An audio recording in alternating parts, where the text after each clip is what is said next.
Alright, so today we have a oil change on the Mark II. I know it's not that exciting, but I want to put this out there to help other people.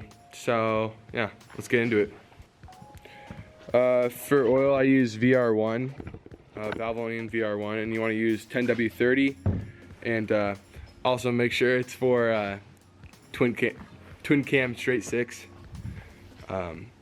Just make sure you get the right oil for the right engine and the right engine type. And yeah, 10W30. So for the oil filters, I use this thing for JDM cars and Japanese cars where I look up the part number on JP car parts and then just type it into Rock Auto and find the correct part number, because a lot of cars have matching part numbers and matching parts that they put on their cars. And it works for things like brake rotors on this car and simple little things like that, but I tried to use it for the oil filter and it ended up with the oil filter that was too small, which sucks, but it's not the end of the world. So I ended up just draining the oil, like you'll see in the next clip, and taking the oil filter off of the car and going to Napa and getting it sized up and getting the right oil filter with the correct gasket and everything. And so yeah, here's the stock filter, made in Japan, Japanese lettering, you know the deal. And then this one over here, the Napa one's a little bit smaller in diameter, but it's the same gasket, same deal.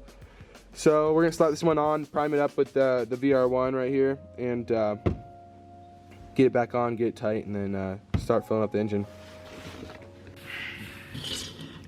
So prime up your oil filter, put some oil in it, put it around the gasket, and yeah, the usual. Lather it up and put this thing screwed in, and yeah. So on the 1G-GTE, the oil filter's on the bottom back half, kinda, right down there. Easy access, there's nothing at the takeoff. It's just kind of an awkward angle if you don't have a lift to get to. I recommend using an oil filter wrench, and then from there, getting the oil filter wrench off and using your hand to unscrew it. So yeah, other than that, the only thing that I'd like to note is the 1G-GTE came in 3 variations. This is the 3rd one, the latest model of it. And the 3rd one has actually something kind of cool. It has a built-in oil kind of cooling system on the back side of the oil filter, where Alright, so basically right here I was wrong. The photo right here shows that the oil goes in and out, and that's basically its own cooling system right there through those holes. And yeah, I just thought it was interesting, so cool. And that's because they were having oil problems and heat problems with the oil. I thought that was kind of interesting because they did that instead of a traditional just oil cooler on the outside. So yeah, just something cool to note. And yeah, let's get this in.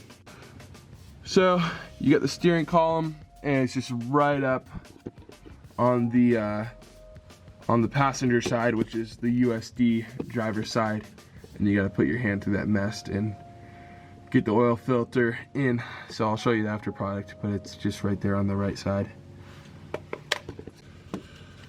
All right, oil filter's right up there. Got it hand tight, and then turned it a few. And then I also got the oil drain plug right there, tightened up, snug, and then you're supposed to do some torque spec, but I don't know it, so I just try to crank it down a little bit tighter. Should be good. Alright, got the cap off, got the funnel in, and yeah, we're just filling it up now.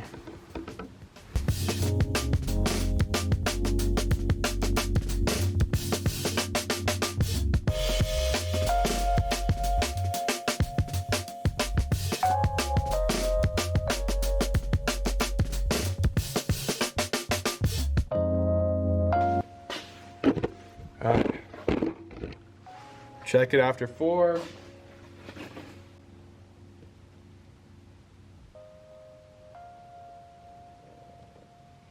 It's right by fill.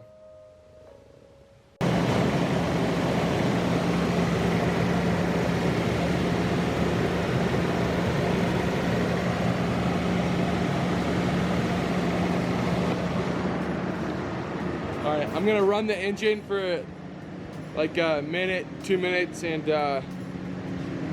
first time it's been started in a very long time. And then check again and then top off. Alright, so that's that. After running the engine, I turned it off and checked the oil and then topped it off, and I'll check it again tomorrow. I was starting to get really hungry, so I'm gonna go inside. I thought this would be just a good little quick video for a Wednesday, maybe help out other people. With that being said, like, comment, subscribe. Stay tuned for more videos. And yeah, see you Friday.